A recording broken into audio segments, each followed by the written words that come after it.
Boa noite. No dia do professor e da professora, estamos aqui reunidos para responder uma pergunta importantíssima. Por que defender a educação básica, a universidade, a ciência e tecnologia públicas? Esse debate é promovido pelo Comitê de Defesa das Empresas Públicas Estatais da CUT Rio de Janeiro, um fórum composto por diversas entidades sindicais que foi criado com a proposta de defender o nosso patrimônio público. Começamos mandando um abraço para cada professor e professora do Rio de Janeiro e de todo o Brasil.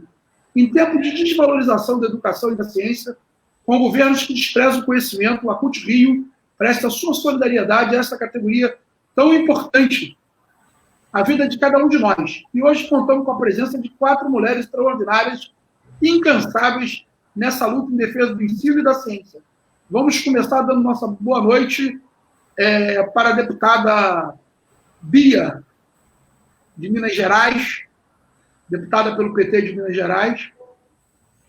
A gente está com aqui também a deputada federal pelo PT também de Minas, a companheira Margarida Salomão, que deve estar entrando dentro de alguns minutos aqui.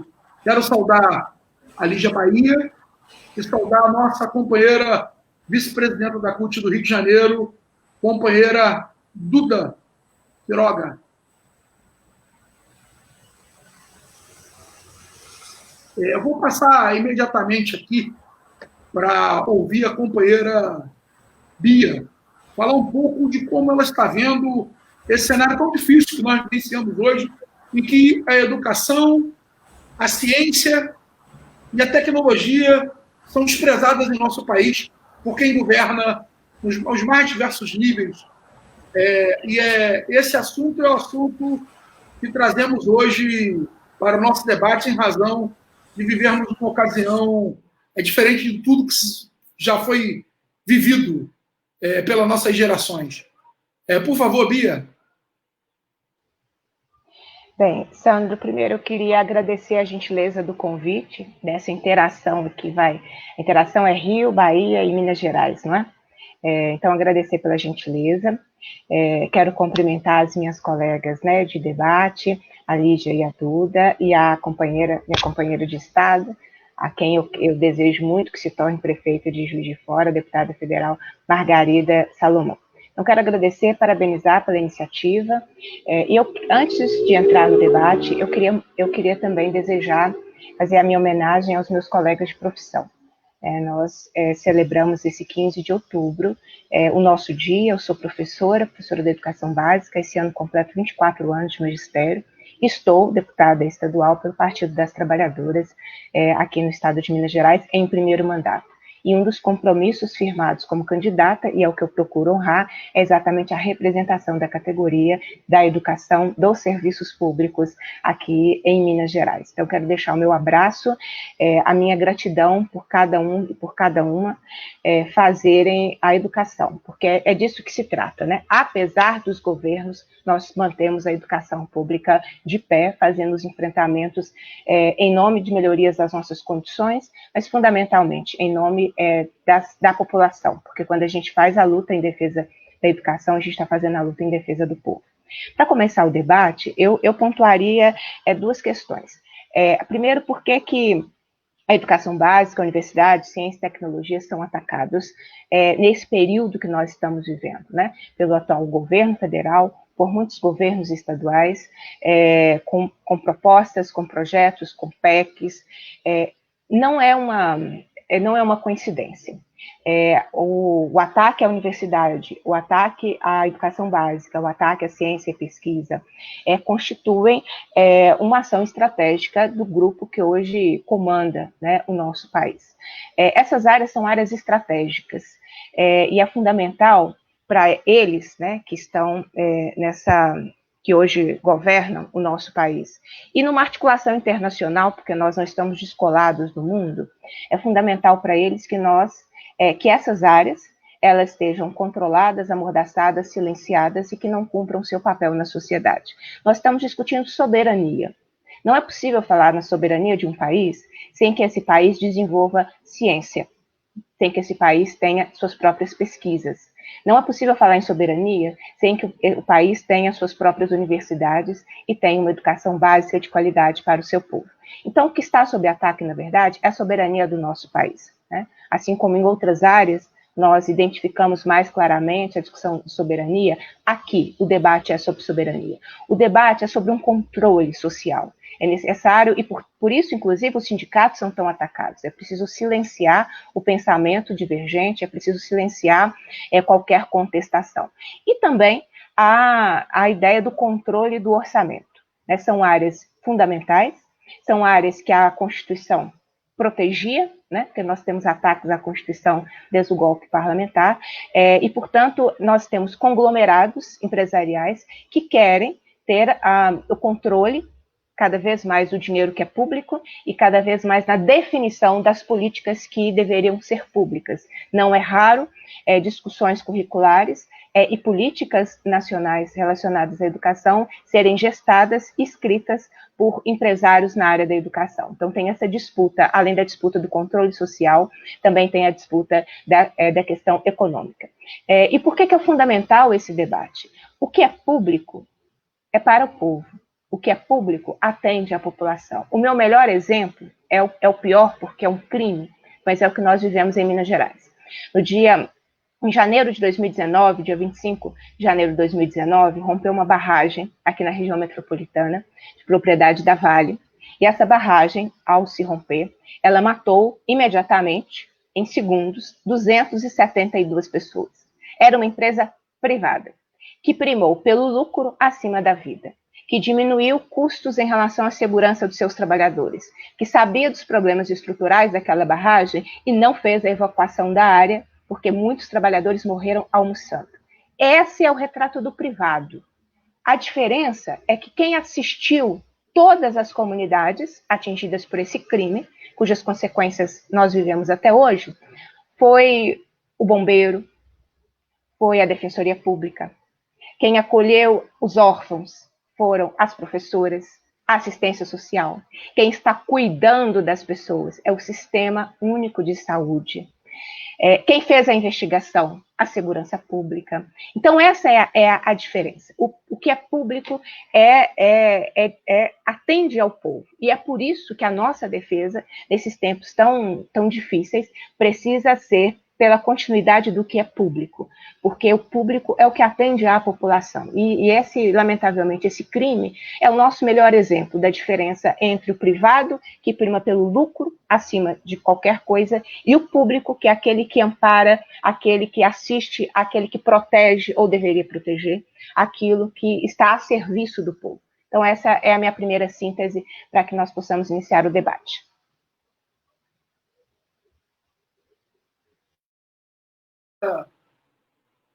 Para a Lígia Bahia fazer uma fala sobre a questão da ciência e o tratamento que é dispensado hoje para a ciência por parte dos governos que governam o Brasil em seus mais diferentes níveis, especialmente em tempos de pandemia, né? Que a ciência se mostra mais necessária do que nunca, ainda mais essa ciência aplicada à área de saúde pública, né, a área de saúde, né, quando se fala em desenvolvimento de vacinas, de novas tecnologias para lidar com condições extremamente novas para todos nós. Seja bem-vinda e gostaria muito de ouvi-la agora. Boa noite, Sandro. Assim, em nome da Sociedade Brasileira para o Progresso da Ciência, queria muito agradecer o convite de estar aqui. É uma honra para nós, é uma honra para a nossa instituição. Queria dar boa noite para a Bia, para a Duda, minhas companheiras aqui de debate. Também muito bom estar aqui com vocês, com essa experiência tão diversa. Queria também iniciar dando parabéns ao Dia dos Professores. Nós aqui somos professores, seremos sempre, e acho que os professores somos todos nós, né? Todos nós que continuamos aprendendo, que temos essa compreensão, essa humildade de querer aprender mais. Então, somos muitos professores, mesmo quem não seja professor, por favor, se sinta professor, porque estamos aqui aprendendo entre nós o tempo todo.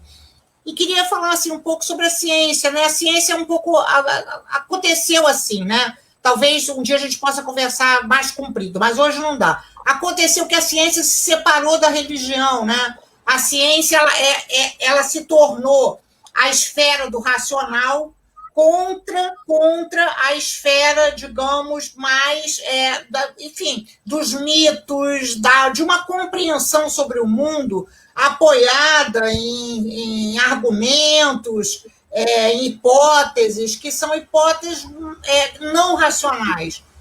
Ambas muito importantes, não há a menor dúvida. Na realidade, talvez tenha sido um problema para a humanidade esse iluminismo, né? O iluminismo provocou essa separação, houve uma dissidência muito grande, e nós vimos caminhando assim, a humanidade vem caminhando, enfim, aos trancos e barrancos em alguns momentos, tal como o que nós estamos hoje no Brasil e que ocorre também nos Estados Unidos, né? Então, o que a gente tem hoje é um certo horror pelo fato de concepções mágico-religiosas, concepções que não são racionais, elas terem invadido áreas de decisão sobre o mundo, não é? Ultrapassa muitas fronteiras brasileiras. E há esse medo enorme da reeleição do Trump, né? Porque realmente é um pavor, né? Tomara que não. A gente está aqui há uma semana antes da eleição americana, mas tomara que não. Mas por que a ciência é importante? Eu diria assim, é importante que a gente não afirme que a ciência é mais importante. Mas ela é importante, né? Ela é muito importante porque, com a ciência, nós podemos ter intervenções que são intervenções importantes para que a humanidade sofra menos e viva mais. Então, e talvez sonhe mais, e possa fazer com que seu pensamento seja um pensamento que ele se amplifique, não é? Eu acho que hoje, quando a gente pensa o universo expansão, isso é muito importante, não é? Nós somos uma gerações que pensam um universo que é um universo muito mais interessante do que aquele universo que tinha um dragão, e a Terra era quadrada, era plana, e tinha um dragão nos esperando em cada quadrado. Então, eu penso que há uma conexão muito grande a ciência nos ajuda. A ciência não só nos ajuda praticamente com a vacina, nos ajuda com a resolução de problemas de doença, nos ajuda com a resolução de problemas de engenharia, nos ajuda com a resolução dos problemas de ensino, mas a ciência nos ajuda também a ampliar a nossa capacidade de compreender o mundo e de voar, e de ter esse pensamento que permite que a gente, inclusive, vincule que a gente se torne mais poeta, né? Que a gente, inclusive, a partir da ciência e com ela também se emancipe, né? Então, acho que a ciência ela tem esse caráter emancipatório que é muito importante, muito, muito, muito importante, e é que nós não podemos abrir mão, não é? Porque o Brasil é um país que precisa disso, né? Nós temos essa tradição escravocrata, de muita desigualdade social, e aí com as escolas, né, do ensino básico, com as universidades, a gente vem avançando, né? Certamente, eu acho que a gente, inclusive, nos últimos anos, de 2003 para cá não, mas a partir de 2003 a gente avançou muito, a gente pôde ter cotas, a gente abriu vaga, a gente conseguiu que o ensino passasse a ser um direito, a compreensão sobre o que é ensino vinculado à ciência passasse a ser um direito. Então, nós da SBPC, queria assim, concluindo, estamos muito preocupados, né? Houve, vocês sabem, um corte de verbas pela metade. Hoje o orçamento para a ciência e tecnologia foi reduzido à metade. Então, isso significa não ter bolsas, isso significa não ter estímulo para as carreiras científicas. Jovens hoje que ingressam, ou que são jovens que têm crianças hoje, não têm estímulo para a carreira científica no Brasil. E daí tudo, né? Daí a gente, como disse a minha companheira Bia, é um país que não terá soberania, né? Sem essa capacidade, né? sem essa capacidade de produção de conhecimento, de transformar conhecimento em produtos, de transformar conhecimento em ideias, de transformar conhecimento em boas políticas, o Brasil não terá soberania. Então, eu acho que não é à toa que a gente é tão atacado, né, como a Bia, inclusive mencionou, nós somos a área de choque, né, para um governo que é negacionista, que é fundamentalista e que eu diria, assim, sobretudo, irresponsável. Né? É o governo a quem nós devemos atribuir a morte de mais de 150 mil brasileiros por Covid. A resposta brasileira à Covid poderia ter sido muito melhor caso toda essa capacidade científica brasileira tivesse sido mobilizada. Ocorreu justamente o contrário, né? O que ocorreu foi que os nossos governantes negaram a ciência, os nossos governantes não deixaram que o Brasil tivesse uma boa resposta. Tal como nós já tivemos anteriormente com a AIDS, etc., o Brasil sempre teve uma tradição muito boa em relação à sua capacidade de responder a crises sanitárias. Então, é isso, sim, é um dia de comemoração, mas também é um dia de manifestação de preocupação, e nós estamos na luta, né? É muito importante esse evento, eu estou muito feliz de estar aqui, mas, sobretudo, assim, estamos aqui para dizer, vamos embora, né? Estamos juntos, ninguém larga a mão de ninguém, mas a gente vai ter que brigar muito, né? Porque a gente perdeu muito. Obrigada. Obrigado, Lígia.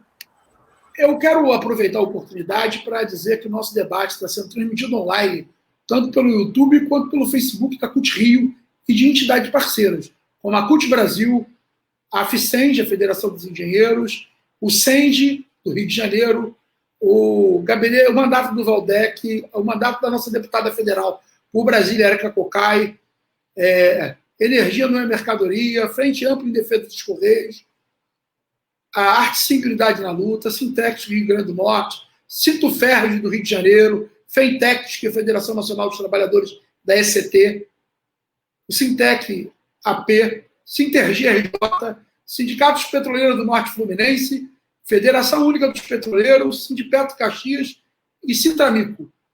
Nós estamos, nesse momento também, dizendo para aqueles que nos assistem que é possível formular perguntas para os nossos convidados e debatedores da noite de hoje. Basta encaminhar as perguntas através das nossas redes sociais, que nós estaremos aqui passando para os nossos debatedores, a fim de que eles possam fazer algumas falas respondendo as perguntas formuladas. Agora, em ato contínuo, vou passar a palavra para minha companheira, vice-presidente da CUT do Rio de Janeiro, diretora do CEP, que fala com muito entusiasmo da educação, sobretudo da educação infantil dos primeiros anos, né, em que a educação tem um papel fundamental na vida do ser humano, que é a hora que desperta para o mundo, né, que é a hora de aprender, saber que faz parte de alguma coisa e que não está sozinho. A educação nessa fase da vida desperta em nós o ser humano que nós tendemos a levar para o resto da vida. Então, eu vou chamar agora, para fazer uso da palavra, a nossa companheira Maria Eduarda Quiroga, a Duda. Por favor, Duda. Boa noite, Sandro. Obrigada. Bia, Lígia. Primeiro, parabenizar o debate de hoje, falando da educação, nesse nosso Dia dos Profissionais da Educação, professores e professoras. Muito orgulho. É um presente para mim estar fazendo esse debate junto com a Bia, que, quando eu comecei militando no CEP, já era uma referência para a gente. Depois, presidente da CUT Minas, esteve com a gente no Congresso do CEP, enfrentando os desafios lá da nossa gestão proporcional. E também com a Lígia Bahia, que é uma sumidade, né, nessa pauta da ciência. E eu gostei muito, Lígia, quando você falou de se tornar mais poeta. Eu sou uma pessoa que escreve poesias, que gosta de poesia, e fiquei pensando nessa necessidade da gente se tornar mais poeta e da gente construir sujeitos, contribuir na construção, porque a gente não constrói ninguém, as pessoas né, mas a gente contribui na construção desses sujeitos que vão poder se emancipar, que vão ter autoria e autonomia nos seus processos de construção do conhecimento. Esse é um desafio muito grande. E eu emendei de uma live na outra, era uma live específica da educação infantil, onde a gente falava Na educação infantil, a gente não ensina, né, de fato. A gente, na verdade, faz as vivências com os jovens, contribui na cultura de pares deles e delas, para que eles se desenvolvam e desenvolvam seus potenciais para serem sujeitos autônomos e para serem esses cidadãos e cidadãs críticas que a gente precisa tanto na luta por uma sociedade mais justa e igualitária. E aí, quando a gente pensa nisso, foi inevitável, até porque a educação infantil é muito responsabilidade dos governos municipais, falar que a gente está em ano de eleição municipal e que a gente precisa avaliar esses 10 governos fazendo bons votos. E a gente já tem aqui com a gente uma candidata a prefeita lá em Juiz de Fora, né, que é a Margarida, ela não está conseguindo entrar, mas enfim. E é importante a gente conseguir eleger pessoas do campo democrático popular, principalmente mulheres, porque muitos dos nossos municípios nós estamos com o desafio de eleger mulheres, né? E aí, quando a gente pensa na educação básica e no nosso papel, acho que a Bia já falou muito bem do papel da educação básica pública nessa luta por soberania, mas também lembrar que a gente tem sido ponta de lança em muitos momentos na articulação da luta da classe trabalhadora. Lembro da nossa greve histórica aqui no Rio em 2013, que a gente tem feito uma série de comemorações ao longo desse mês de 7 anos dessa greve, que era 19 anos que a gente não parava a rede, e paramos para fazer uma grande disputa por nosso plano de carreira, por condições de trabalho dignas, e hoje a gente está fazendo uma greve pela vida de todos e todas, né? Porque não é possível pensar em retorno das escolas, mas o governo do estado diz que o 3º ano tem que voltar no dia 19, na próxima segunda. E a rede privada já voltou. Esse é um bom exemplo para a gente debater, inclusive, a diferença entre o público e o privado. Porque na rede pública, a gente consegue fazer o debate da defesa da vida, em primeiro lugar, e consegue ir adiando esse retorno das aulas presenciais, ainda que a gente saiba que o remoto esteja muito aquém do que deveria, porque também não temos política pública para pensar isso, de fato, hoje, nos governos que estão colocados aí. Mas o privado conseguiu o direito de voltar, apesar de estar no mesmo território, e pressionou para isso porque está na época das matrículas, e não está preocupado com a vida dos seus estudantes, mas sim em garantir as matrículas para o ano letivo de 2021. Por isso precisava tanto voltar ao presencial, mesmo a gente vendo uma série de escolas com contaminações aos montes. É só olhar na página do Simpro, as denúncias no MOP, no Corcovado, no Santo Inácio, no Céu da Barra, enfim, uma série de escolas em que as crianças estão sendo contaminadas porque estão voltando, e que os profissionais de educação estão sendo contaminados porque estão voltando. A gente deveria, na verdade, manter, nesse momento, o contato remoto para a garantia da vida, porque escola é lugar de construção do conhecimento, não pode ser lugar de morte. Mas, voltando, então, para a nossa pauta de hoje, que é pensar a soberania e pensar o papel da educação básica. Nesse processo, acho que por que essa educação básica tem que ser pública, a gente já um pouco falou, tanto nos exemplos trazidos nas falas que me antecederam, mas agora também se pensando a pandemia, a diferença que faz a educação pública. Mas também porque nós protagonizamos as lutas, como eu comecei a mencionar e aí corri para outro lado, como ano passado, depois da gente ter tido a derrota eleitoral que tivemos em 2018, foi a educação a primeira a se insurgir pelo debate da educação, da extensão e da ciência e tecnologia. Nós fomos às ruas com o tsunami da educação, a educação básica e a universitária juntas, e fizemos o 15 de maio, e fizemos o 30 de maio, e fizemos agosto e outubro, grandes atos chamados, a princípio, pela educação, e aqui no Rio a gente tinha tanta compreensão da responsabilidade que a educação tinha, que já no ato de agosto nós fomos para a porta do que a gente chama do triângulo da quadrilátero das estatais. A gente tem o Banco do Brasil, a Caixa Econômica, a Petrobras e o BNDES. Para defender as empresas públicas, também é defender a educação, porque a gente sabe que a gente só tem condições de fazer valer o Fundeb, por exemplo, que a gente conseguiu mais uma vitória, talvez a única vitória até agora legislativa sobre esse governo, que foi o novo Fundeb, que estamos tendo que agora disputar como é que ele vai ser implementado, porque ele está tentando ainda beliscar o Fundeb, mas a gente conseguiu a aprovação nos moldes que a gente defendia, mantendo o custo aluno qualidade, mantendo verba pública para educação pública, e agora estamos numa outra etapa desse debate, mas sabendo que a gente conseguiu isso, mas para isso acontecer de verdade, as nossas empresas públicas também são fundamentais, como era quando a gente podia pensar no pré-sal para a educação no Brasil, né? Então, esse é um exemplo da diferença que faz a empresa pública para ter educação pública de qualidade, e a educação pública de qualidade é que nos permite ter sujeitos autônomos e autores das suas histórias e capazes de construir uma nação soberana.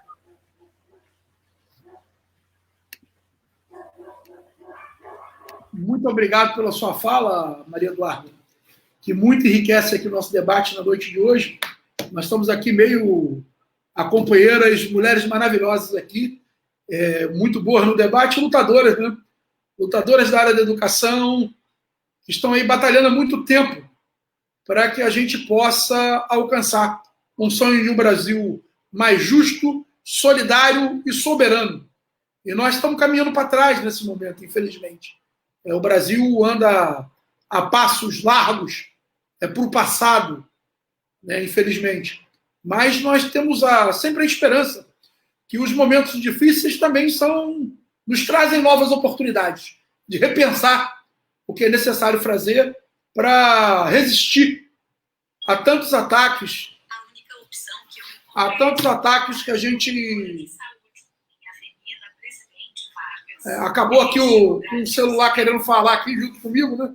Para atrapalhar aqui, mas tudo bem. É a tecnologia. A tecnologia tentando atrapalhar o homem. Mas vou passar aqui, vou pedir para o pessoal que coloque na tela, o pessoal que está nos ajudando aqui na parte técnica do debate, que possa botar na tela as perguntas que estão sendo formuladas. Está aqui uma mensagem do Marcelo José Fernandes, doutor Marcelo, do MPT. Muito obrigado por sua participação aqui na nossa live. Boa noite, Luísa Dantas. Luísa Dantas é dirigente da CUT do Cinto Saúde Rio. O Ailton Amorim, que é companheiro nosso, funcionário aqui da CUT. Educação é tudo. Boa noite, Sérgio Janeto. O Sérgio Janeto, que é presidente dos sindicatos portuários do Rio de Janeiro, está dando uma boa noite para os professores e professoras. Virgínia Berriel, que é dirigente da CUT Nacional, está mandando aqui uma saudação para professoras, para sindicalistas. Gutenberg, que é um advogado aqui da CUT Rio. Está aqui uma mensagem do Walter Paula Filho. Boa noite, parabéns aos companheiros e companheiras que se dedicam ao dom de ensinar. Salve os nossos professores.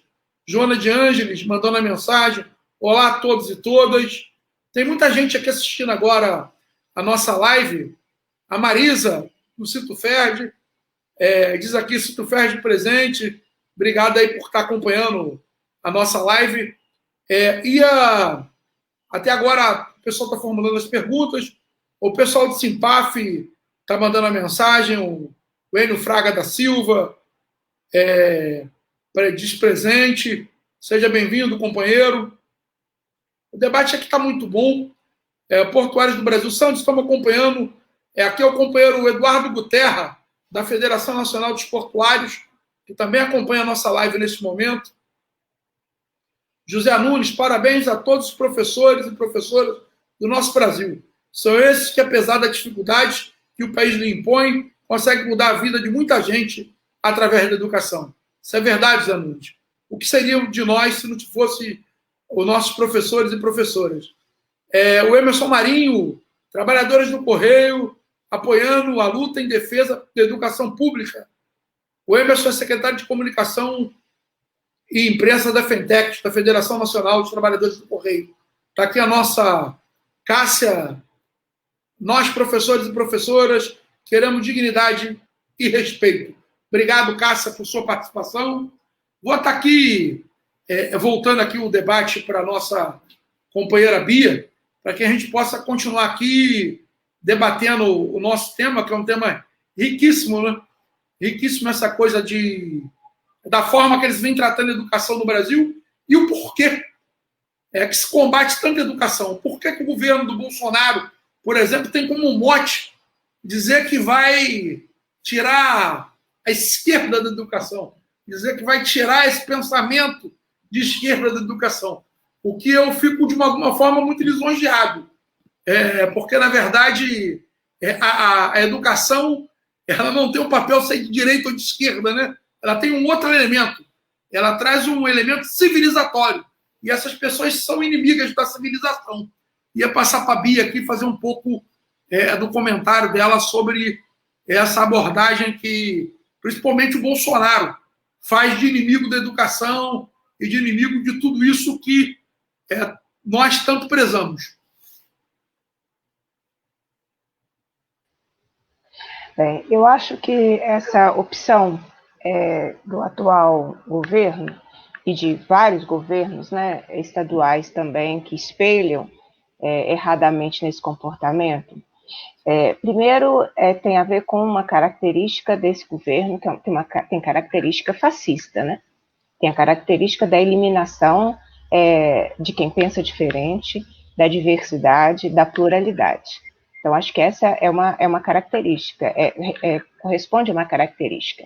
É um governo extremamente autoritário, que tem buscado, sempre ele tenta jogar a população contra os demais poderes, provocando um desequilíbrio que para ele é importante, porque quanto mais frágeis estiverem os demais poderes, tanto mais ele tem condições de manter isso que está aí, né? Esse é um governo ilegítimo. É um governo ilegítimo porque, em condições normais, se nós não tivéssemos tido a intervenção e um golpe parlamentar que retirou a presidenta Dilma, não teriam sido construídas as condições políticas para uma eleição nos moldes da que foi em 2018. Então, Sandro, eu quero voltar um pouquinho antes, né? É um candidato que não foi colocado à prova no contraditório, não participou de debates, uma candidatura que apostou no submundo que nós conhecemos das fake news e do instrumento do WhatsApp, né, de modo que as pessoas acreditaram que existia um kit gay. Né? As pessoas acreditaram que existia, de que nós, professoras, nós determinávamos ou contribuíamos no que não é uma opção, né, mas é uma orientação sexual. As pessoas passaram a acreditar nisso, né? Então, a gente teve um desenho que ele foi extremamente complexo, vindo com essas características, e para isso é preciso silenciar o lugar que pensa. A educação pensa. A educação promove pensamento crítico. A educação promove a diversidade. Então, é preciso silenciar esse lugar. É preciso silenciar a produção do conhecimento.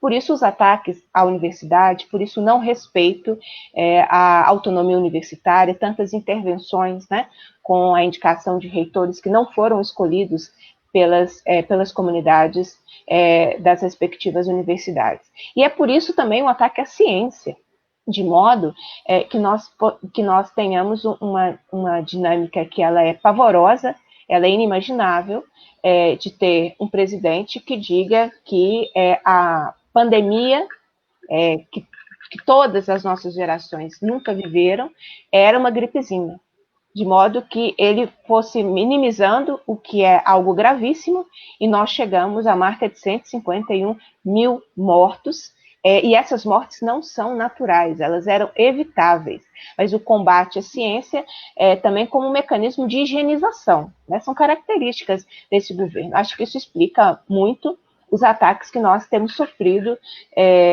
pelo papel que a educação tem que desempenhar numa sociedade, né? Que é fortalecimento do pensamento crítico, do respeito à diversidade e da democracia. Você quer atacar a democracia e constituir relações autoritárias na sociedade, você ataca a educação, você ataca a escola, fundamentalmente. Então, a educação, por isso eu comecei, na minha primeira fala, dizia a respeito muito, associando a discussão da soberania à educação, porque é isso mesmo, né? A educação, ela exerce um papel estratégico, e eles compreenderam isso muito rápido, e passaram a fazer essa disputa estratégica no campo do financiamento, do dinheiro público. Isso explica o congelamento dos investimentos por 20 anos, né, um dos fatores que explica o congelamento por 20 anos, a PEC 241 em 2016. Isso explica a criminalização do docente, o que é a escola sem partido, senão a criminalização da profissão docente. Isso explica, então, a ideia de que a educação não é uma questão de direito, mas é uma questão de segurança, e, portanto, as escolas cívico-militares podem atender melhor do que a escola como nós a defendemos, com a diversidade, com a pluralidade laica, e que não seja militar. Né? Então, todas essas questões, e o controle é o controle cultural, o controle social. Você precisa fazer esse controle do pensamento da sociedade. Então, acho, Sandro, que tudo isso está ligado numa dinâmica que também o atual presidente, ele precisa sempre alimentar as suas bolhas, porque quem não tem projeto de construir, ele mesmo disse, né, que vinha para destruir, quem não tem projeto de construção de nada, e ele não constrói nada, é preciso manter a polarização sempre em foco. Porque quando você está na polarização, você não consegue aprofundar no conteúdo, não é? A polarização, os dois estão gritando, e a polarização afasta o povo. Essa é outra questão que eu tenho percebido muito. O povo, a vida está mais difícil, a perspectiva de emprego está mais distante, o custo de vida está mais elevado, o salário diminuiu, o gás aumentou, o arroz aumentou, a gasolina aumentou, a tarifa de ônibus aumentou, enfim, as pessoas estão dedicadas à sobrevivência.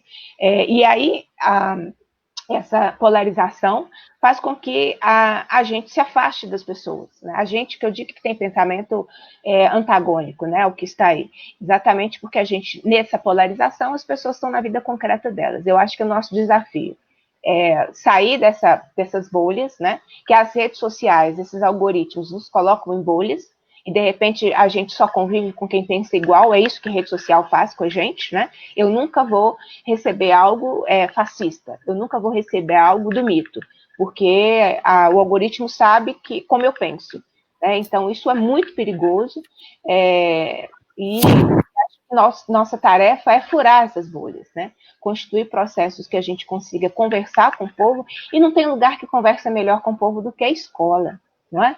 A escola ela está inserida numa comunidade, num contexto social, econômico. A escola é um equipamento público importante que está em cada canto, né, de todos os nossos estados. Então, e é um equipamento importante que, portanto, deve ser controlado na visão deles. Então, acho que por isso explica um pouco tudo que nós temos enfrentado. Lígia Bahia, como é que você vê, em meio a uma luta da ciência para desenvolver uma vacina contra uma doença nova que pouco se conhece, né? Pouco se conhece, que está vitimando milhões de pessoas em todo o mundo? Como é que você vê essa atitude no Brasil de negação à ciência? Recentemente foi feita uma pesquisa sobre a aceitação das pessoas à vacina contra a Covid-19. Vi que tem um grupo imenso da sociedade, mesmo diante de uma doença tão letal, que se recusa à possibilidade de utilizar uma vacina que possa prevenir a Covid-19. O que você acha disso? O que você consegue inferir das informações até então colocadas que levam as pessoas a pensar desse jeito? Bem, Sandro, obrigada pela pergunta. Eu penso assim, primeiro, falar um pouquinho sobre essa história da esquerda, né? Tem áreas científicas que são de esquerda, né? É preciso que a gente diga isso. Eu, por exemplo, sou da saúde pública. É impossível ser da saúde pública sendo de direita. Não, essa é uma impossibilidade, né? Acho que outras áreas, pessoas que estudam, enfim, né, que estudam um pouco a situação agrária do Brasil, as pessoas que estudam a situação ambiental do Brasil, ela não quer dizer com isso que sejam pessoas dogmáticas e que, ao exercer seu ofício, a sua profissão de professor, de professora, vão inculcar um fundamentalismo no ensino. Não é nada disso que se trata, mas eu acho que é preciso também que a gente reconheça isso, ser assim no mundo inteiro, né? É assim também na cultura, né? É assim na educação, é assim na cultura, enfim. Mas, respondendo a sua pergunta, ô Sandro, eu não tenho essa preocupação com a vacina no Brasil, não, por 2 motivos. Um, porque o Ministério da Saúde está financiando a vacina da Fiocruz, né? É o Ministério da Saúde que está financiando. Então, veja, e o próprio Trump, porque repara que ele queria ter uma vacina essa semana. Ele queria usar a vacina. A vacina sempre será um elemento muito importante de afirmação político, partidária, etc. Então, eu não tenho essa preocupação assim, dessa maneira. Em segundo lugar, a população brasileira tem forte adesão à vacina. Em terceiro lugar, a vacina é obrigatória no Brasil. Né? As crianças para se matricular na escola, têm que ser vacinadas, para receber a Bolsa Família, tem que ser vacinadas. Então, a gente tem vacinação obrigatória, que é diferente da situação de outros países. E a população brasileira tem uma grande simpatia, até porque a vacinação é um momento muito simpático, né? Todos se encontram na fila, é bacana. Eu não sei exatamente como é que a gente vai organizar, mas é democrático. Né? A vacinação é reconhecidamente uma atividade democrática, porque pobres e ricos e classes médias, etc., vão aos mesmos lugares, porque, felizmente, nós conseguimos demonstrar que a vacina pública ela é de melhor qualidade. Então, pais e mães sabem disso, que é melhor vacinar seus filhos no posto de saúde do que vacinar em lugares, enfim, de estabelecimentos privados. Eu acho que vai dar certo, sinceramente. Eu acho que nós vamos ter que fazer um esforço próprio, entendeu, Sandro? Inclusive com o apoio da CUT, com o apoio da SBPC. Eu penso que as entidades têm que se mobilizar para a campanha de vacinação, com a CNBB, com a OAB, com a ABI, etc. Acho que a gente vai ter que... a gente não pode dar bobeira, né, de ter vacina e não conseguir vacinar a população. Mas eu acho que eu sou tranquila em relação a isso. Eu queria só adendar uma vitória aí que a Duda elencou. Eu acho que foi uma vitória o Weintraub não ser mais ministro da Educação. É uma vitória nossa.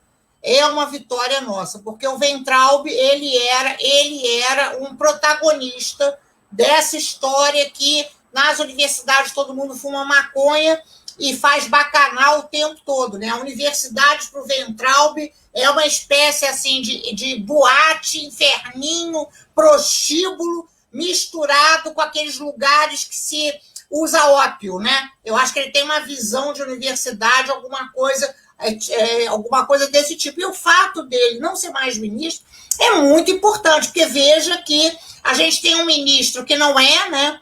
Tanto na saúde quanto na educação, nós temos ministros que não são, mas, de qualquer maneira, o fato de não serem é alguma coisa que eu acho que a gente tem que já pensar que é uma vitória nossa. Claro, é uma vitória incremental, mínima, nós estamos numa situação muito difícil, mas nós aprovamos o Fundeb, nós aprovamos a renda, quem conseguiu aprovar os 600 reais foi a oposição, é muito importante. E nesse momento que a gente está às vésperas de eleições municipais, e espero que a gente eleja a Margarida, que eu sou totalmente fã da Margarida, se eu pudesse, eu votaria na Margarida, mudaria o título eleitoral, então, que a gente eleja uma bancada enorme de mulheres. Eu acho que a gente vai ter um resultado melhor nessas eleições do que a gente teve, né? A gente que eu me refiro somos nós, progressistas, enfim, acho que o nosso resultado vai ser melhor. Então, enfim, é um pouco isso, né? Eu acho que a gente tem que olhar também, olhar para lá também, olhar para eles, né? O fato do Bolsonaro teve que se aproximar do Centrão, é um dado de conjuntura que eu considero importante, né? Eu acho que talvez a gente tenha que levar isso em conta até para nos organizar e conseguir fazer passar, por exemplo, a campanha de vacinação, que é muito importante. Hoje, Sandra, a gente estava escrevendo uma carta já para a campanha de vacinação. A gente está tentando já, pelo lado, a gente tem um movimento, vocês sabem, de Pacto pela Vida, né? Então, a gente já está tentando se organizar, essas entidades, incluindo também Oxfam, IDEC, também tem entidades que não são entidades sindicais e nem são entidades científicas, que estão colaborando, né? Eu acho que, enfim, vamos ver se a gente consegue, né? E, enfim, usar um pouco mais esses recursos, né? Os recursos da sociedade civil, né? Nós fazíamos isso antes, né? Que vocês são mais jovens, mas nós sabemos fazer isso. Senão nós não teríamos chegado na Constituinte, né? A gente sabe organizar movimento social. Eu acho que nós vamos ter que voltar para essas bases, né? É para a base mesmo, né? É para, enfim, enfim, ter bons resultados, né? Nossa população merece, né?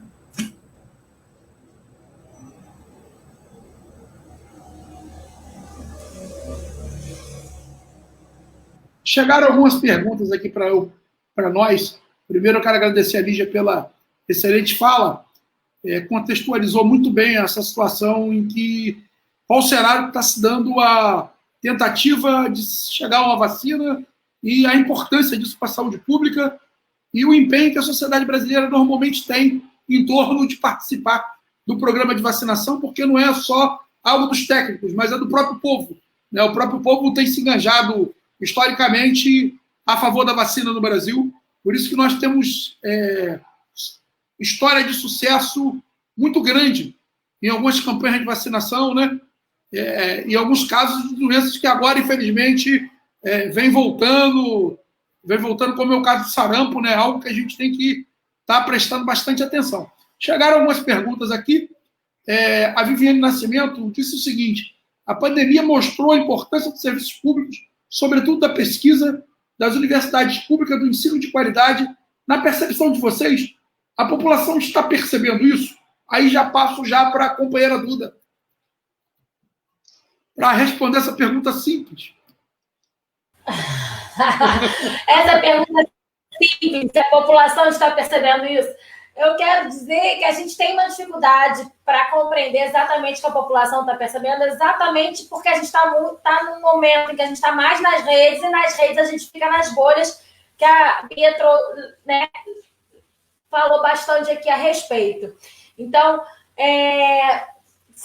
não sei dizer o como a população está percebendo isso.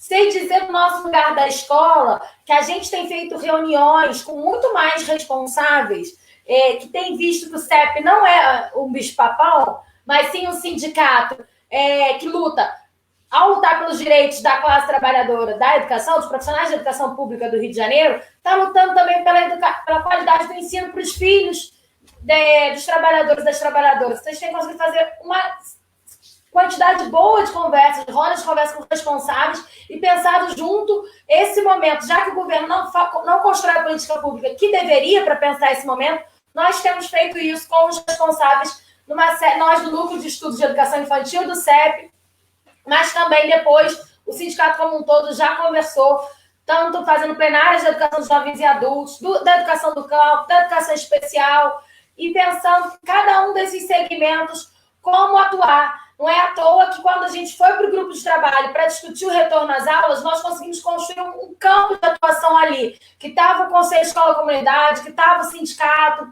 que estava o Conselho de Escola-Comunidade, professores, funcionários e pais de alunos, que estava o sindicato, que estava o Fórum de Educação de Jovens e Adultos, o Fórum Permanente de Educação Infantil e o Fórum Municipal de Educação, todo mundo atuando junto para dizer que não era possível esses protocolos que estavam falando e reivindicando a presença da Fiocruz, que a prefeitura não queria a Fiocruz no debate com a gente para pensar esse retorno às aulas.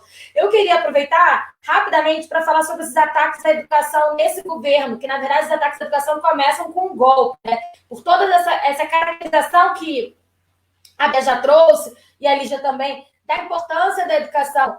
E aí essa mito da escola sem partido para tentar, na verdade, silenciar e amordaçar a gente, e do debate da educação domiciliar, que ganhou fôlego no início desse processo da pandemia e, de alguma forma, perdeu depois que os pais e as mães acharam meio difícil educar sozinhos em casa e a sobrejornada, principalmente para nós mulheres, porque aí tinha que cuidar de atender a criança que está estudando e tinha que fazer as suas tarefas do seu trabalho e tinha que fazer as tarefas da casa, e aí descobriram que a educação domiciliar não era tão bacana assim. Mas, ao mesmo tempo, a gente viu velocidade muito rápida da solução com as plataformas privadas de ensino. E aí, como a gente ficou fazendo a dicotomia entre... A gente não, né? Os governos ficaram apostando na dicotomia entre volta às aulas presenciais e não volta às aulas presenciais, né? Porque fica em casa e não fica em casa. A gente não debateu de fato como deveria estar acontecendo nesse momento da educação remota, que era importante a gente ter plataformas públicas, porque não teve custo o contrato com a Google Classroom, o governo do estado falou, não teve custo o contrato com a Microsoft Teams, o governo do município falou na audiência pública. E quando não tem custo os contratos, quando eles não pagam por um contrato, é importante que a gente saiba porque o pagamento somos nós, são os nossos dados que vão para essas empresas, né? Quando a gente tem que se logar lá na plataforma para poder assistir aula, para poder lecionar. E aí são os nossos dados que estão pagando esses serviços. Só que alguém foi perguntado se queria dar os seus dados para empresas privadas, e no caso do Rio, o governo do estado tem a CCERJ, que é uma empresa pública de educação à distância excelente. No caso do estado, que deveria estar sendo usada a CCERJ, não contrato com a Google Classroom. E no caso do município, a gente deveria estar usando a TV aberta com os programas que já existem da Multirio, que também são excelentes. E a gente não fez isso, porque isso não era interessante. O interessante era privatizar por dentro a educação pública, porque foi isso que eles aproveitaram para fazer nesse momento. E a gente precisa ter esse entendimento para poder fazer o debate e o embate daqui para frente. Eu vi que passou na tela uma pergunta sobre a relação dos professores com a reforma administrativa. E aí, rapidamente, antes de devolver, eu queria dizer que aqui no Rio, a gente fez hoje, no Dia dos Professores, junto com o Fórum dos Servidores Públicos Estaduais, os servidores públicos municipais e federais, uma carreata saindo da prefeitura falando por conta da reforma administrativa, e tem, né, o Dia Nacional de Luta, que é o Dia do Servidor Público, que é dia 28, e vamos todos nos somar no que foi tirado de lutas para esse dia. Por quê? Aqui no Rio, a educação talvez seja a maioria dos servidores públicos, porque somos a maior rede pública de educação da América Latina, e também não somos bem pagos como são os magistrados, né? Ou como são aqueles que estão retirados da reforma. Nós estamos dentro de uma reforma administrativa, onde vai mudar a nossa vida e vai fazer diferença, sim, porque a gente pagou até hoje numa regra, seja a Previdência, a gente não tem fundo de garantia. E vai mudar a regra do jogo com o jogo sendo jogado. Então, assim, e atinge diretamente todo mundo, é claro, que é servidor público. E nós, professores e professoras, e nas escolas municipais, por exemplo, e estaduais, os serventes, os merendeiros e merendeiras, muitas vezes não ganham nem o salário mínimo, tem aquele complemento para chegar no salário mínimo. Então, assim, e no entanto, estão dentro da reforma, mas os magistrados não. Para a gente pensar as contradições desses governos e a quem eles querem, e a quem eles servem, né, de fato.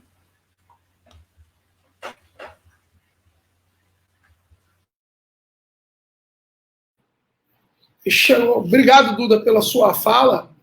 Está muito bom o debate aqui, tem muita gente participando aí nas redes, acompanhando o debate. Como eu disse, está sendo feito transmissão cruzada por diversas redes de entidades parceiras, o que dá uma audiência boa para o nosso debate, né?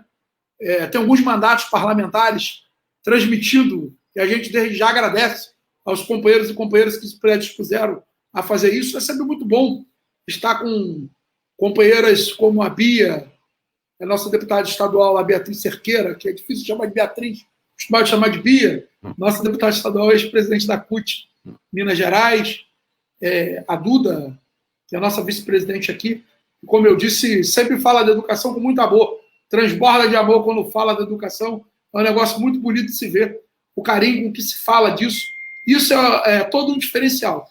A Lígia que nos traz aqui, sempre, confesso que sou um leitor dos textos dela, das publicações que ela faz há algum tempo, tem muitos textos interessantíssimos aí nas redes sobre o assunto que é um assunto muito caro para a população brasileira, que é a saúde, né, que qualquer pesquisa que se faz hoje no Brasil, o tema que tem o maior destaque é a saúde, né?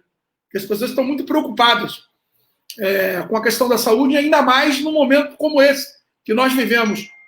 Tem uma pergunta aqui bem interessante, que eu sempre gosto de fazer nesse debate que eu participo, que é o seguinte: como explicar, né, que no momento em que o setor público de saúde, presta inestimáveis serviços à população, que é quem vem salvando a vida do povo, que é quem vem desenvolvendo as vacinas para evitar a doença, como é que pode se explicar aqui num momento como esse o governo resolva ainda fazer uma reforma administrativa para atacar os servidores?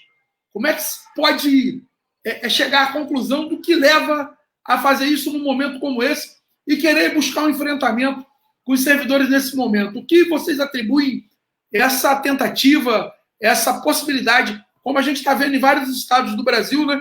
Resolvem fazer reformas às vésperas das eleições municipais, resolvem fazer reformas durante a pandemia, né? Ainda mais quando a saúde tem esse destaque que eu acabei de dizer aqui.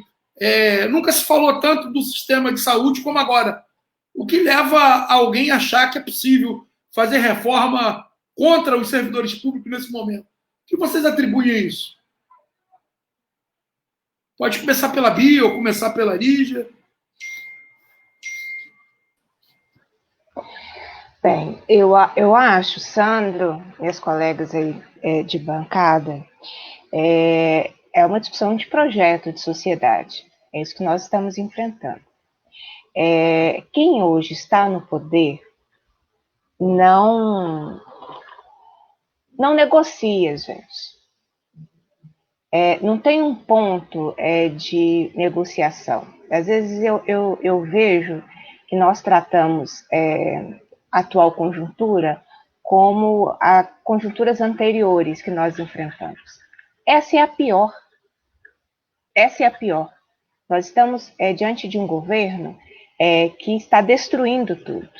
Então, eu não sou da opinião de que a gente vai lutando até esperar 2022. Eu não sei o que vai ter em 2022. A destruição é muito rápida. Olha o que nós vivemos no último período, da destruição do nosso Pantanal, da destruição de tudo que nós temos no Brasil. Né? É isso que nós estamos enfrentando. Então, o que nós estamos enfrentando é uma máxima de que o Estado é o problema. Por isso, são dadas tantas ênfases e são construídas as teorias de que tudo que é público é ruim, é corrupto, não presta, tem roubo. E aí vem junto a negação da política.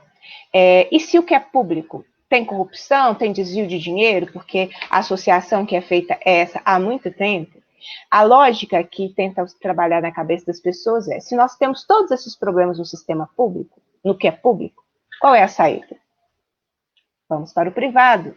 O privado tem excelência, o privado tem eficiência, o privado não aconteceria isso. Então, nós estamos diante de uma grande disputa de projeto, onde os atuais governos tentam diminuir a presença do Estado da vida do povo, para que a iniciativa privada avance.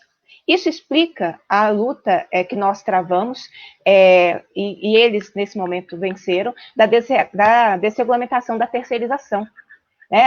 Isso explica a reforma trabalhista que nós enfrentamos, com o ataque aos sindicatos, mas com a desregulamentação do mínimo que existia de proteção dos direitos dos trabalhadores e das trabalhadoras. Isso explica a ideia da carteira verde e amarela, que Bolsonaro quer fazer no nosso país. Então, nós estamos vivendo uma disputa de projeto. Eles querem tirar o Estado da vida do povo, de modo que tudo se torne privado. Esse foi o discurso da questão da reforma da Previdência, e esse é o discurso em relação à reforma administrativa. Então, alguém aí perguntou, né, como a reforma administrativa atinge os profissionais de educação? Nos destrói. É isso que nós precisamos compreender. Reforma administrativa é para destruir o serviço público, e destrói o serviço público destruindo os seus servidores, de modo que, no lugar do que é público, cada vez mais a iniciativa privada tome conta daquilo que deveria ser direito e vai se transformando cada vez mais em mercadoria. Então, é só isso que nós estamos enfrentando. E cada vez mais exemplos práticos, né? A formação de professores, que nós temos as nossas universidades públicas em excelência para fazer, nós passamos a ter isso ofertado pela Fundação Itaú, pelo Sistema Crota, por institutos privados que fazem parcerias público-privadas. Mas o público, o que é público, tem a excelência para prestar esse serviço, digamos assim. Mas a gente vê empresas que vão avançando naquilo que é público. Eu já vi tentativas no serviço público de contratação de cooperativas de professores em detrimento da contratação direta ou do concurso público, de modo que o professor na rede pública se torne um CNPJ, né? E vai ser tratado como CNPJ. CNPJ não tem carreira, não tem piso salarial, não tem reajuste, não tem licença maternidade, não tem licença médica, não tem nada, porque o CNPJ não é um CPF. Né? Então, é isso que nós estamos enfrentando. Por isso, a luta e a importância do enfrentamento em relação a essa reforma, porque eles tentam traduzir uma ideia de que o servidor público é privilegiado, é mentira. A massa de servidores públicos nesse país ganha baixos salários, precárias condições de trabalho, carreiras que não são carreiras, mas eles tentam impor essa imagem, e o que de fato é o privilégio, que a Duda lembrou bem, nunca é afetado. Na reforma da Previdência foi retirado, não foi atacado pela reforma, e numa reforma administrativa também não será atacado. E aí eu linko e termino, Sandro, com um debate que foi trazido aí também nas perguntas, que é um pouco assim, como conscientizar a categoria, ou como explicar, né, diante de todas essas questões, a categoria. Eu queria lembrar que a gente está no capitalismo, e que a luta de classes está no seu pleno exercício. E o capital, ele precisa alienar o trabalhador da sua condição de sujeitos. É isso que nós enfrentamos, né? E aí a minha ala presidenta da CUT falando agora, porque é isso que a gente enfrenta todo dia. A nossa luta é permanente contra a alienação.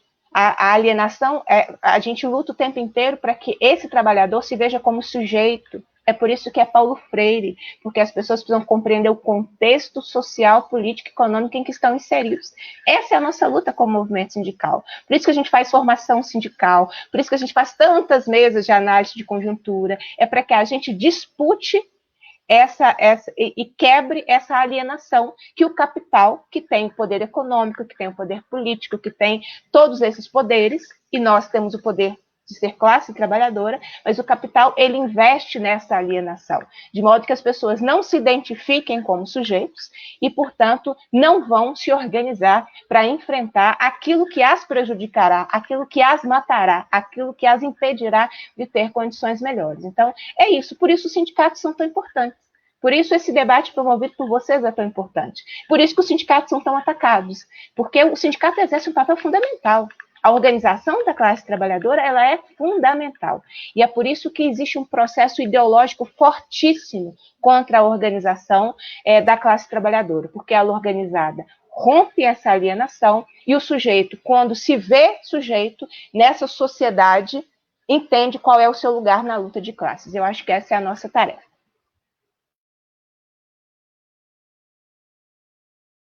Obrigado, Bia. Vou passar aqui, a gente já vai chegando 1h03 da nossa live, o assunto aqui tem assunto o dia inteiro. E as nossas debatedoras são muito boas, e aí o papo é bem interessante, dá vontade de ficar aqui conversando o tempo todo. Tem tanta coisa ruim para falar, tanta coisa ruim para bater nessa gente, que a vontade de ficar aqui é grande. Né? Sandra, a gente nunca fez uma reforma administrativa nos contextos democráticos, e a gente devia ter feito. Então, a gente ficou devendo uma reforma administrativa, porque, na realidade, o nosso serviço público é muito precário, Não é? Na realidade, a gente tem carreiras que são assim, muito engessadas, a gente não tem muita avaliação, né? Então, a sua pergunta é assim, sabe por que a reforma administrativa está sendo debatida agora? Porque tem professores, médicos, etc., a favor. Simples assim, né? é importante que a gente diga isso, né? Teve muita gente nossa aqui que votou no Bolsonaro, né? Teve muito funcionário público votando no Bolsonaro. E iludidos, eu concordo, mas, veja, são a favor, né? São a favor, porque é muito revoltante também que você trabalha, outra pessoa que não trabalha tanto recebe o mesmo salário, né? Essa ideia de competição, de individualidade, de eu sou empreendedor de mim mesmo, né? Eu mereço, né? Do mérito, da meritocracia, é uma construção diabólica, né? Mas, veja, ela é, né? Tanto ela é que os nossos sindicatos têm plano privado de saúde, né? Sindicatos de professores públicos têm plano privado de saúde. Aí não dá, né? Porque, quer dizer, você é a favor da educação pública, mas é contra a saúde pública? Peraí, né? Quer dizer, eu defendo o SUS, mas quando chega na hora, não, né? Para mim, não, né? E é mais ou menos vice-versa, né? É assim que é, né? Que as pessoas querem que o filho vá para a universidade pública, mas para ir para a universidade pública, muitos professores não têm seus filhos em escolas públicas, né? E muitos dos médicos, etc., não mudam, assim, quando tem algum problema, sai correndo do SUS, né? Assim, pernas para quem te quero, né? Todo mundo agarrado num plano privado de saúde, que é, assim, o principal motivo, inclusive, de vários dos nossos sindicatos existirem. Veja, vários dos nossos sindicatos existem em função de plano privado de saúde, que é uma loucura, não é? Porque também a gente tem que ter uma crítica, e eu penso, senão, a gente acha que a gente não tem nada a ver com isso, né? Que quem inventou essa história de reforma administrativa aí foi alguém que é nosso inimigo, e que eu não tenho nenhuma conexão com essa história. Então, eu acho assim, todas as reformas administrativas do Brasil foram feitas em momentos de grande fechamento político de ditaduras, né? A primeira foi a do Vargas e a segunda do decreto 200 do regime militar. 2 momentos de ditadura. Então, assim, a gente teve 30 anos de democracia e não avançou nisso, né? Como é que a gente contrata? Por exemplo, como é que a gente contrata médico? A gente vai contratar igualzinho? Todos os médicos recebem igual? Quem dá plantão recebe igualzinho quem não dá plantão?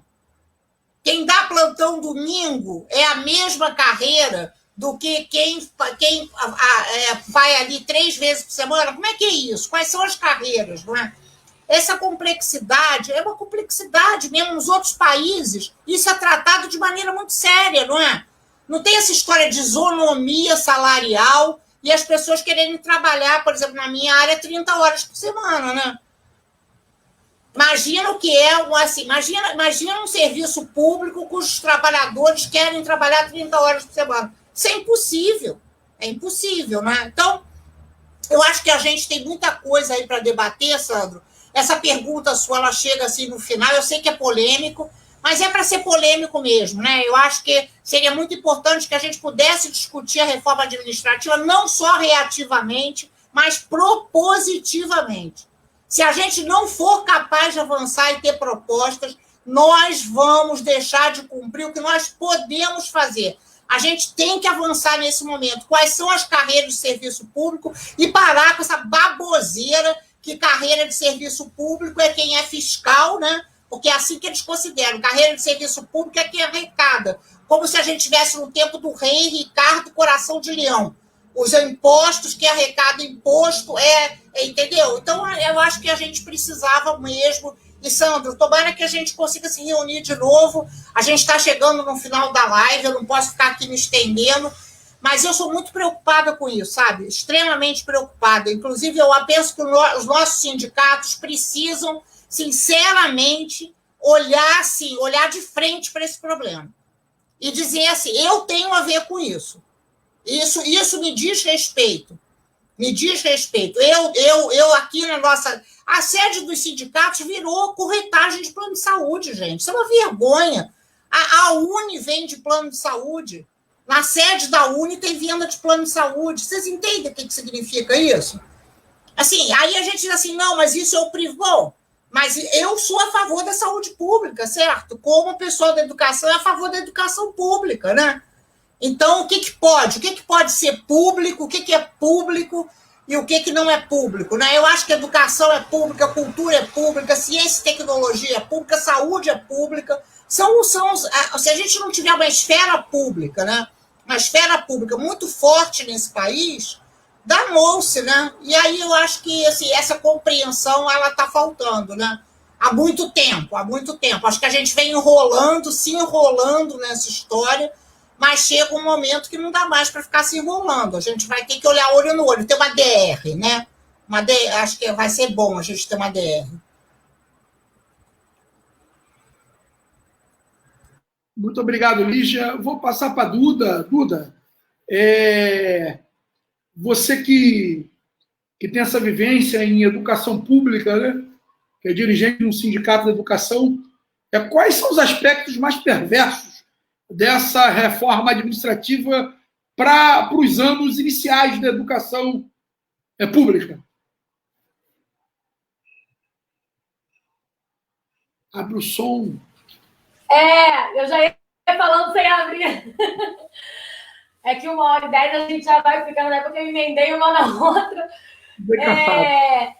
Eu acho que primeiro que isso, a reforma administrativa ela ataca a educação pública como um todo, né? E ela vem para desmontar os serviços públicos. E acho que tem a ver, embora a gente tenha tido uma conquista na Constituição, que, inclusive, quando passou a ser obrigatório, concurso público, para chegar e não ter a transposição de carreiras, né? Então, você não podia entrar como faxineiro para virar doutor, aquelas coisas que a gente sabe que aconteceu lá atrás.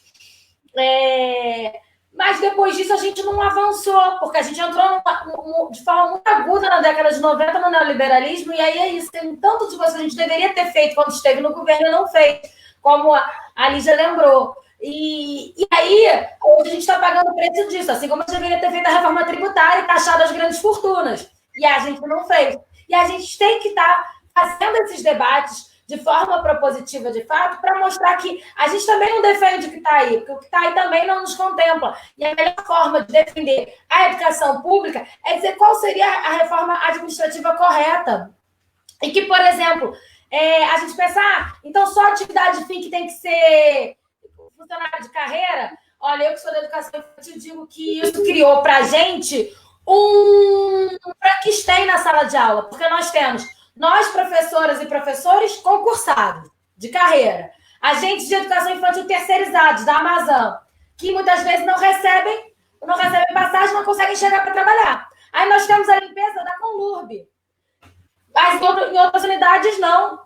Em outras unidades, a limpeza também é terceirizada. Aí nós temos a merenda, em alguns lugares, merendeira concursada, em outros lugares, da Conlurb, em outros lugares, terceirizada. E aí vai num grau de mistura dentro de uma unidade escolar que o diretor da escola tem até dificuldade para gerir aquela escola, porque você tem várias formas de estar na unidade. Agora mesmo, isso ficou muito evidenciado para a própria CREI, para a própria Secretaria Municipal de Educação, quando eles inventaram que as direções tinham que voltar para limpar as escolas, literalmente foi direção e merendeira concursada que limparam as escolas, porque onde não era Conlurb, onde era contrato, os contratados não voltaram, os contratos estão suspensos durante a pandemia. Então, olha por que todo mundo trabalha numa escola para ser servidor. Né? Acho que ficou muito...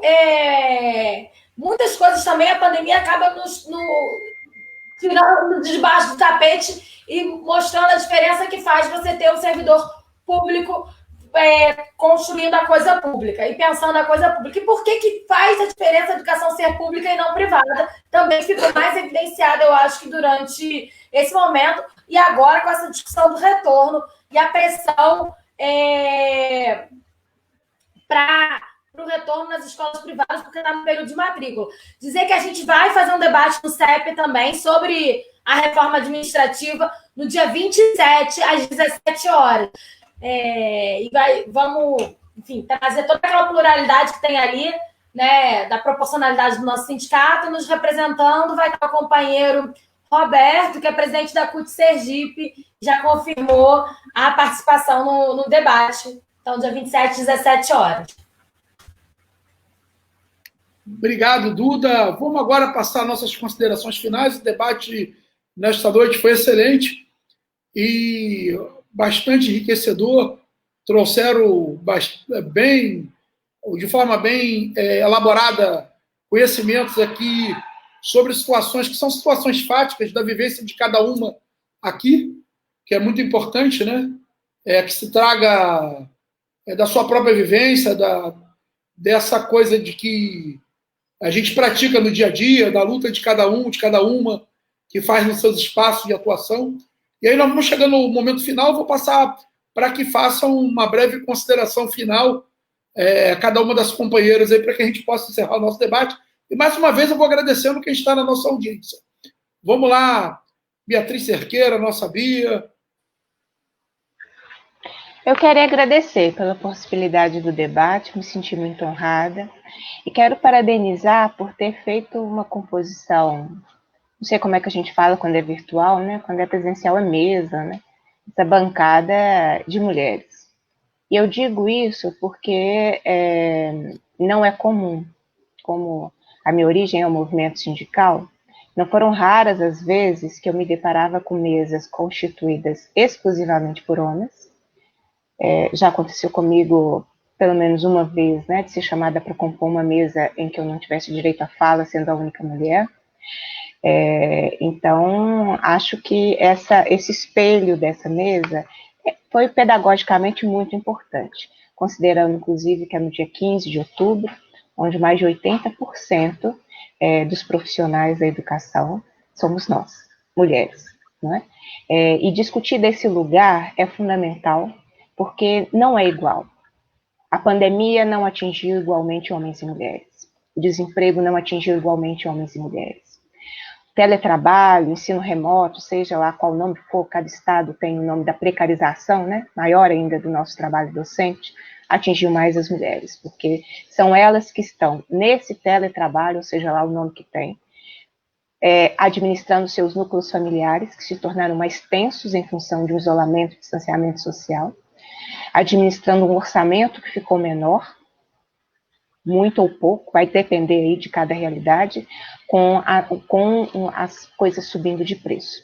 Então, trazer esse debate com a ciência discutida por uma mulher, a educação básica discutida por uma mulher, eu achei muito pedagógico. Então, as minhas considerações finais são exatamente nesse sentido, da importância das mulheres, da transformação desse mundo doente que aí está, na defesa dos serviços públicos, na defesa do SUS, da ciência, da educação básica, das nossas universidades e no movimento sindical, né, que também é muito importante.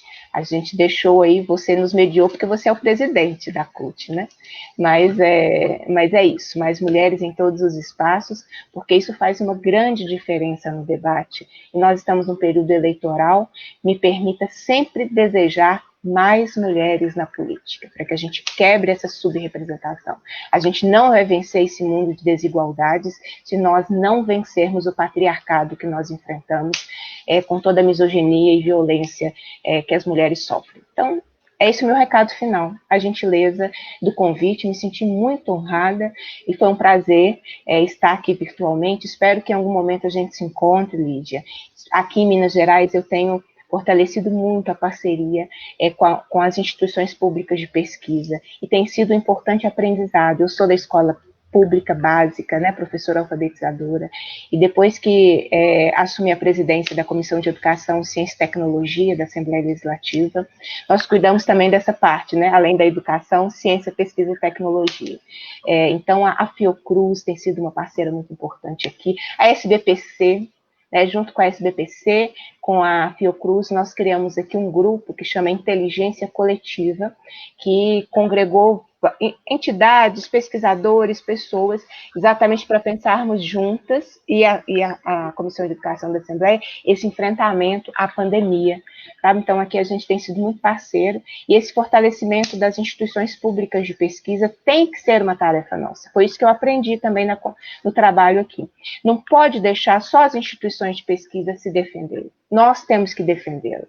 Né? As nossas instituições de pesquisa são essenciais para todos nós. Tudo que vai se resolver dessa pandemia virá pelo público.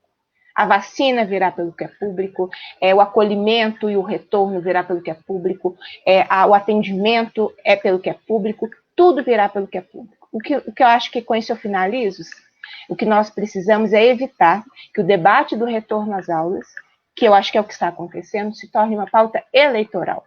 Tenho visto por aí que o anúncio de retorno não está ligado a questões sanitárias, não está ligado a avaliações da pandemia e os seus indicadores.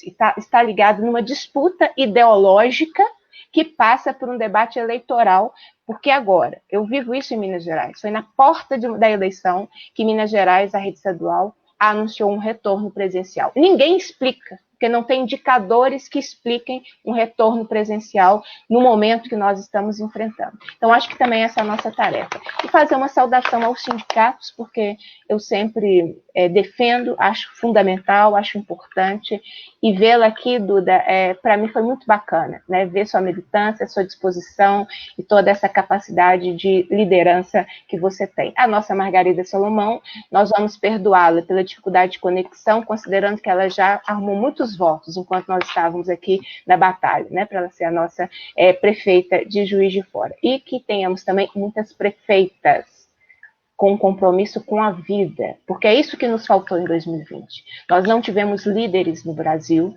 que nos defendessem, com honrosas exceções. Não eram necessárias 151 mil mortes. Poderia ter sido diferente. 151 mil mortes são mais de 600 aviões.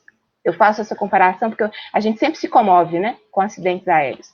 São mais de 600 aviões caindo em 6 meses sem nenhum sobrevivente. Não são aqueles aviõezinhos pequenininhos da Azul, não. São aqueles grandes da TAM. É disso que nós estamos falando. Caíram 600 aviões. Morreram todos. Essa é a incompetência de quem governa o Brasil. Governa com uma política da morte. E é por isso que a gente tem que fazer uma política a serviço da vida. E foi isso que foi feito aqui com esse importante debate. Um forte abraço. Obrigado, Bia.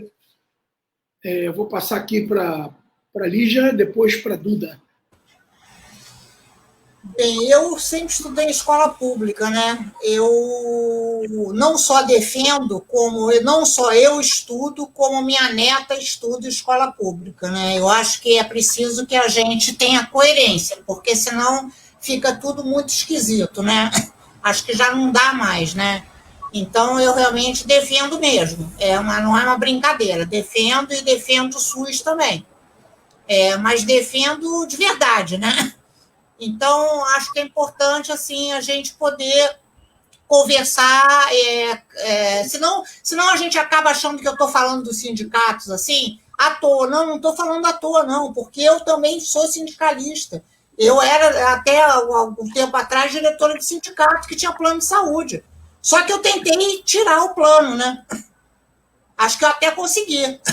Mas foi dificílimo. Eu passei, assim, várias semanas da minha vida conversando com todos os professores que eram do sindicato sobre o que é plano de saúde, qual é o problema de ter plano de saúde. Eu fazia, então, eu me dispus ali a ficar conversando. É uma trabalheira, né? Não sei também se deu certo ou não deu certo, mas eu acho que tem que fazer, né? Tem que tentar uma alternativa, né? Não é? Porque senão a gente acaba passando por cima de temas que são muito importantes, gente. Não dá mais, sabe? Chega, né? Chega, foi, né? Foi, esse tempo passou. Então, acho assim, a gente está aqui com o Sandro, eu estou felicíssimo de estar aqui com o Sandro. Espero que a gente consiga conversar legal sobre isso, né? Porque senão cada um fica defendendo, é muito corporativismo, né? De fato, né? De fato, são representações funcionais, a gente não tem uma política, né? Qual é a política? É a defesa do serviço público? Então né? A política é a defesa do serviço público, como um todo, né? Não pode ser a política de defesa de uma parte do serviço público, né? Isso não existe. Então, enfim, acho que nunca é demais a gente conversar, até porque a gente se entende, né? Eu acho que a gente se entende perfeitamente no que estamos falando, né? A maior parte dos funcionários públicos no Brasil são professores, e a segunda maior parte são profissionais de saúde, né? Se a gente colocar um contra o outro, sinceramente, não vai dar, a gente não vai chegar a lugar nenhum, né? A gente precisa estabelecer pontes, né? Como é que, de fato, essa relação ela se comprova de ser uma relação virtuosa, né? Porque não tem sido, né? Não tem sido. As pessoas gostam muito do serviço público, tipo Papai Noel, né? Todo mundo gosta, mas ninguém acredita, né? Porque quando chega na hora, assim, né? Assim, eu gosto para trabalhar, mas eu não gosto para que os meus parentes ali fiquem. Imagina se eu não gostasse do que eu faço, se eu achasse que eu sou péssima, que eu não gostaria que as pessoas que eu mais amo tivessem no lugar que eu trabalho, né? Que relação seria essa, né? É duro, né? Mas a gente tem que falar sobre isso, né? A gente tem que falar isso. Não pode ser o lugar que eu trabalho, tem que ser o lugar da transformação social. Para ser o lugar da transformação social, tem que ter um lugar que eu ali tenho um compromisso de verdade, né? Bom, então é isso. Queria também agradecer imensamente, imensamente. Acho que tem coisas assim que nós temos que conversar mais. Uma delas é a reforma administrativa. Acho super legal, Duda, que tenha esse debate. A UFRJ também vai fazer debate sobre a reforma administrativa. Tem um texto, Sandro, que eu queria passar para você, que eu acho que é um texto primoroso sobre a reforma administrativa. Está muito bom, está muito aprofundado para a gente difundir esse texto. Acho que a gente tem que começar a batalhar sobre isso, né? É um tema que vem aí e nos prejudica, porque não é possível que o Brasil não tenha serviço público, né? Para nenhum país isso é possível, ainda mais para o Brasil, com a sua imensa desigualdade, com a sua estrutura, que a gente... Bom, enfim, então, eu sou totalmente contrária a essa reforma administrativa, muito preocupada com isso, exatamente porque eu sou muito preocupada com isso, que eu estou tentando trazer argumentos aqui para esse debate. Por que eu sou preocupada? Porque eu acho que nós estamos perdendo. Nós perdemos a reforma da Previdência, nós perdemos a reforma trabalhista, e acho que se a gente não for capaz de mudar o jogo que nós jogamos, nós vamos perder a reforma administrativa. Então, a gente precisa... Eu acho que, claro, enfim, é difícil para caramba, mas acho que a gente tem que tentar, né? Se a gente ficar desse jeito, a gente vai perder de 10-0, né? Então, como perdemos as outras de 10-0. Enfim, é isso. Então, obrigada, adorei estar aqui com o pessoal mais jovem, com a Duda, com a Bia, com o Sandro. Boa noite. Obrigado, boa noite, Lígia. Vou chamar agora a Duda para fazer suas considerações finais. Obrigada. Também quero parabenizar e agradecer o debate. Foi muito bom conversar com a Bia e com a Lígia durante essa noite. Como eu disse no início, é um presente, Dia dos Professores e das Professoras, isso. E estava aqui pensando nesse final da fala da Lígia. Nós perdemos o debate da reforma da Previdência, por exemplo. Aí fiquei pensando, em 2017, o debate estava a nosso favor. A gente fez uma das maiores greves da história, a gente foi para a rua e eles recuaram na reforma da Previdência e entraram com a reforma trabalhista, da qual a gente não viu nem por onde a gente foi atropelado. Essa é a verdade. A gente não conseguiu fazer esse debate na sociedade. E agora, não é que eles ganharam o debate da reforma da Previdência para recolocar ele. Eu acho que a gente não tinha se recuperado do tombo que foi a derrota eleitoral de 2018 e eles passaram a reforma da Previdência. Mas a gente teve, de lá para cá, viveu o tsunami da educação, viveu essa vitória do Fundeb, que parece pequenininho, mas a gente tem que valorizar as vitórias que a gente tem, porque são tão poucas nesse momento que a gente tem que valorizá-las para dar força para continuar na luta. E quando a gente vê a Prefeitura do Rio, por exemplo, lançar uma circular ontem no fim do dia, dizendo que vamos ter o biênio 2021, que o biênio começa, vão ser 4 unidades de aprendizagem, que a primeira unidade de aprendizagem começa 19 de outubro, ou seja, o que aconteceu para trás não conta para o ano letivo, então todas as pessoas que estavam fazendo, que as crianças não estavam tendo acesso, de alguma forma tem uma audição disso, e que 19 de outubro a 23 de dezembro não é presencial, está lá na circular da Prefeitura, é uma vitória, de certa forma, porque a gente está dizendo que não é possível ser presencial nesse momento, é por isso que a gente está em greve das atividades presenciais, porque não é possível retornar. Temos problemas ainda no Estado, que está usando isso talvez eleitoralmente, querendo voltar com o terceiro ano, com certeza.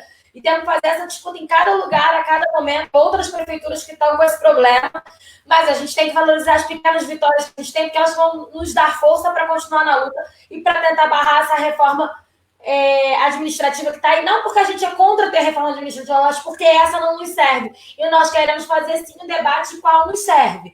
Mas para fazer esse debate, é importante a gente valorizar as nossas carreiras, e a gente valoriza as nossas carreiras quando a gente valoriza os nossos locais de trabalho e a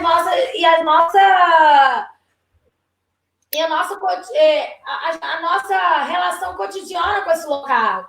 Né? Eu acredito na educação pública, gratuita e de qualidade. E aí eu construo ela cotidianamente. Seja quando eu estou na sala de aula, seja quando eu estou em qualquer outro espaço. É esse o tema que eu levo para os meus debates. É nisso que me pauta, que está a minha identidade. E é importante a gente ter essa clareza e fazer isso como uma tarefa militante permanente, né? Como a nossa bandeira de luta e de existência mesmo. Acho que a educação tem esse papel de ser um lugar de resistência, e que a cada vez que a gente resiste, a gente afirma a nossa existência. Nesse sentido, eu encerro também agradecendo e parabenizando a todas e ao Sandro pela mediação, e convidando também todo mundo a continuar na luta, e dizendo que nós da educação, aqui no Rio, estamos em greve pela vida de todos e todas, e vamos continuar em greve. E aí a nossa afirmação não é que a gente aprovou isso na greve da rede estadual, na Assembleia da Rede Estadual, que foi no último sábado, aprovou na Assembleia da Rede Privada, que foi no último sábado, e eu tenho certeza que vão aprovar. Na verdade, a gente já está em greve desde julho, referendou, né? E tenho certeza que a gente vai referendar também na Assembleia da Rede Municipal, que é esse sábado agora. Aliás, as inscrições terminam hoje às 11h59, então se você é professora da Rede Municipal do Rio, está vendo essa live, não se inscreveu ainda, corre lá e se inscreve, porque a sua participação na Assembleia é fundamental. Mas a gente não está dizendo que é greve até ter vacina, ou greve das atividades presenciais até 2021, mas a gente está dizendo que é greve das atividades presenciais até que as nossas entidades sanitárias públicas, como a Fiocruz, como os grupos de pesquisa das universidades públicas, digam que é possível retorno.